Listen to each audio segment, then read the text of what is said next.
سوسائیڈل خیالات، خودکشی کے خیالات دل میں نوجوانوں کے بہت زیادہ آتے ہیں، اور ہر چیز میں ڈپریشن کی وجہ سے سوسائڈ کرنے کی، آئی وانٹ ٹو ڈائی، مجھے مرنا ہے، اس قسم کی چیزیں دماغ میں آتی ہیں، ذہن میں آتی ہیں.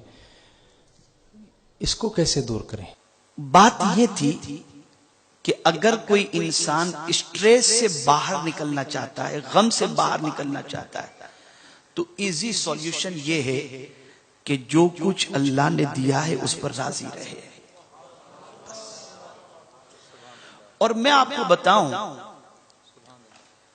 کہ آپ پر، ہم پر کیا غم ہے، کون سا ٹینشن ہے؟ کوئی اتنا ٹینشن نہیں. بس ٹینشن اس چیز کا ہے ہماری یہ آرزو ہے پوری نہیں ہوتی، بس یہی ٹینشن ہے. مجھے یہ چاہیے تھا نہیں ملا، مجھے اتنے پرسنٹیج چاہیے تھا نہیں ملا. کبھی کبھی آدمی سوچتا ہے میں اتنا کوالیفائیڈ ہوں اور مجھے جاب نہیں ملی، یہ بالکل ان پڑھ، دیکھو کہاں سے کہاں نکل گیا. یہ آدمی دیکھتا ہے. پھر کبھی ایک آدمی ایسا ہوتا ہے خود اپنے آپ کو ہینڈسم سمجھتا ہے، لیکن بیوی اس کو ایسی نہیں ملتی. دوست کی بیوی بڑی خوبصورت ہے تو سوچتا ہے اس کی وائف ایسی کیوں. کبھی کسی کے بارے میں وہ یہ سوچتا ہے کہ اس کو وائس کتنی اچھی ملی، مجھے نہیں ملی. یہ ساری چیزیں انسان کے اندر ہوتی ہیں. انسان کی آرزویں در حقیقت اسے ڈپریس میں لے جاتی ہیں. جب وہ اپنی آرزوؤں کو لمیٹیڈ کر دے اور اللہ کے فیصلے پر راضی رہے، کبھی وہ ڈپریس نہیں ہوگا. اس لیے کہ آپ کے چاہے سے آپ کو کچھ نہیں ملے گا، مولا کے چاہے سے سب کچھ ملے گا. اسی لیے اللہ نے حضور سے فرمایا وَلَا تَقُولَنَّ لِشَيْءٍ إِنِّي فَاعِلٌ ذَلِكَ غَدًا إِلَّا أَن يَشَاءَ اللَّهُ. کل میں یہ کام کروں گا ایسا نہ کہیں، یہ کہیں کہ اگر اللہ نے چاہا. اللہ نے چاہا. اب سوال یہ پیدا ہوتا ہے کہ جب اللہ نے دل دیا ہے تو چاہت بھی دی ہے. چاہے گا تو صحیح انسان، کون نہیں چاہے گا. لیکن اس چاہت کے حوالے سے بعد میں عرض کرتا ہوں. پہلے آپ کو بتاؤں کہ ہم میں کون اتنی تکلیف میں، کوئی ایسی خاص تکلیف نہیں. کھانا پینا الحمدللہ جتنا چاہیے اتنا مل جاتا ہے، رہنے کے لیے جتنا مکان چاہیے مل جاتا ہے. کوئی اتنا ٹینشن نہیں، کوئی اتنی پریشانی نہیں، کوئی اتنی مصیبت نہیں ہے کہ آدمی سوسائڈ کی طرف بڑھے. لیکن آپ سوچو، جس امام حسین رضی اللہ تعالیٰ عنہ کے 18 سال کے جوان بیٹے کی میت اور آپ کا جنازہ سامنے موجود، 6 ماہ کے بیٹے کی لاش مبارک موجود، اور پھر امام حسین کے بھانجے، بھتیجے، بھائی سب شہید ہو چکے، کتنا ٹینشن رہا ہوگا، کتنا اسٹریس رہا ہوگا. آپ صرف امیجن کریں، آپ سوچیں صرف. اور پھر فیملی ساتھ میں، بیٹی ساتھ، وائف ساتھ، سسٹر ساتھ، ان کا کیا ہوگا، بیمار بیٹا ساتھ، کتنا اسٹریس رہا ہوگا. لیکن آپ جانتے ہیں جب امام حسین کے سر مبارک تن سے جدا کیا جانے والا تھا اور آپ پر 72 زخم آپ کے جسم پر آ چکے تھے، اس وقت امام حسین کی زبان پر سینٹنس کیا تھا معلوم ہے آپ کو؟ کیا سینٹنس تھا؟ امام حسین ایسی سچویشن میں کہہ رہے تھے رضیت بقضائک یا ربی، میرے مولا میں تیرے فیصلے سے راضی ہوں. نو کمپلین، نو کمپلین. اس وقت بھی امام حسین نے یہی کہا کہ میرے مولا میں تیرے فیصلے سے راضی ہوں. تو یہ بات ذہن میں رکھیں کہ سوسائڈ کا خیال اس وقت آتا ہے جب انسان کے ارمان پورے نہیں ہوتے. تو یاد رکھیں یہ دنیا، غور سے سنیے گا، یہ دنیا آپ کے ارمانوں کے مکمل ہونے کی جگہ ہے ہی نہیں.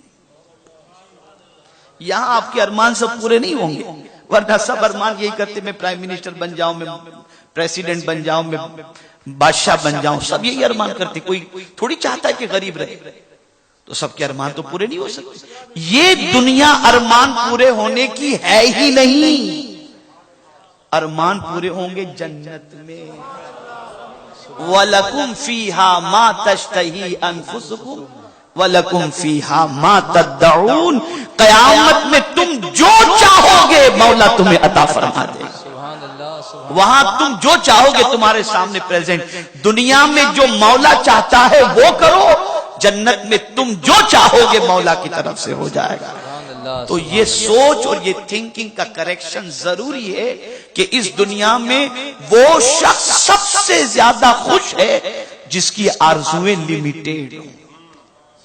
جس کی جتنی زیادہ آرزو اتنا ہی زیادہ وہ ٹینشن میں, اور جتنی آرزو لمیٹیڈ اتنا ہی وہ آدمی سکون میں. تو سوسائڈ کا خیال اس لیے آتا ہے کہ آرزویں آدمی بہت زیادہ کر لیتا ہے. تو یہ آرزویں یہاں پر کرنے کی ضرورت نہیں, اور ہر آرزو کسی کی پوری ہو بھی نہیں سکتی. تو آرزو کو لمیٹیڈ کرو.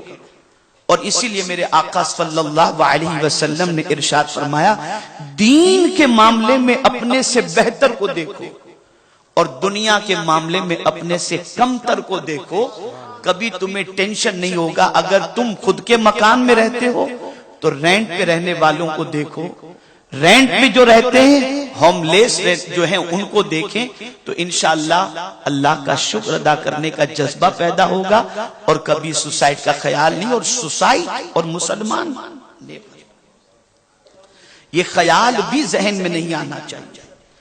اس لیے کہ قرآن مقدس میں اللہ عز و جل نے ارشاد فرمایا, وَمَن يَقْنَطُ مِن رَحْمَتِ رَبِّهِ إِلَّا الضَّالُّونَ.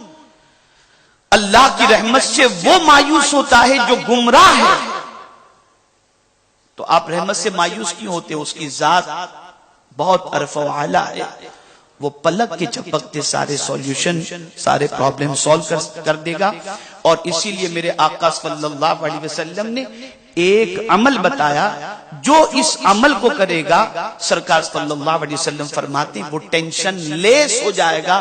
آقا کریم فرماتے ہیں, لا حول ولا قوت الا باللہ. یہ 99 بیماریوں کا علاج ہے, اس میں سب سے چھوٹی بیماری غم ہے, ٹینشن ہے. اب جب چھوٹی بیماری غم ہے اس میں ہم اتنے پریشان ہیں, تو اس سے بڑی بیماریاں جو دوسری ہیں اس کا کیا عالم ہوگا. لیکن قربان جائیے رحمت عالم صلی اللہ علیہ وسلم کی عظمت پر کہ وہ کون سا ٹینشن ہے جس کا ٹینشن مصطفیٰ کو نہ ہو. ہمارے ہر ٹینشن کا ٹینشن مصطفیٰ پیارے صلی اللہ علیہ وسلم کو, اس لیے ہر ٹینشن کا حل میرے آقا صلی اللہ علیہ وسلم نے عطا فرمایا. سبحان اللہ, سبحان اللہ. Basically, the question was about depression and suicidal thoughts which come to our minds. Hazrat just went to the base of the problem, and he said the base of the problem is the desires. Lesser the desires, greater the satisfaction. And greater the satisfaction, no tension. Huzur Rahmati Alam Sallallahu Alaihi Wasallam, just to be precise and short, I will tell you, Huzur Rahmati Alam Sallallahu Alaihi Wasallam has given us a remedy, an ilaj for tensions, that is la hawla wa la quwwata illa billah. Pray this plenty, la hawla wa la quwwata illa billah. If a person prays this in abundance, plenty of times, inshallah, Allah tabarak wa ta'ala will take away all his tensions from him, inshallah. This tasbih, this wird, la hawla wa la quwwata illa billah, is the remedy for all the tensions.